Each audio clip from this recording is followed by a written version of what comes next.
उठाइए ना, उठाइए ना। হ্যালো হ্যালো দাদা, বলছি যে ফোনে কথা বলছি ওই ফোনটা আমারই, রাস্তায় পড়ে গেছিল, আমি খুঁজে পাচ্ছিলাম না। আরে হ্যাঁ দাদা, এই তো ধোবা পুকুরের উল্টো দিকে একটা দোকান আছে, সাহা গেসেস, ওই দোকানের সামনে পড়ে আছে।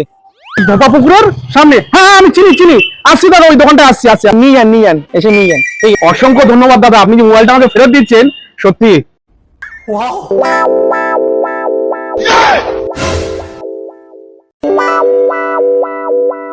দাদা এই লাল সাদা জ্যাকেটটার কি দাম আছে? ওটা হচ্ছে 650। ও ঠিক আছে, এটা আমাকে দিয়ে দিন। হ্যালো দাদা, কোথায় আপনি? আরে এই তো দাদা, আসুন। হ্যাঁ দেখতে পেয়েছি, ঠিক আছে রাখুন। দিন দাদা ফোনটা, ধন্যবাদ আপনাকে ফোনটা ফিরিয়ে দেওয়ার জন্য। আরে দাদা, ধন্যবাদের কি আছে? আপনার বন্ধু একটা জ্যাকেট নিয়ে গেছে, বলেছে 650 টাকা দিলে আপনাকে ফোনটা দিয়ে দিবে।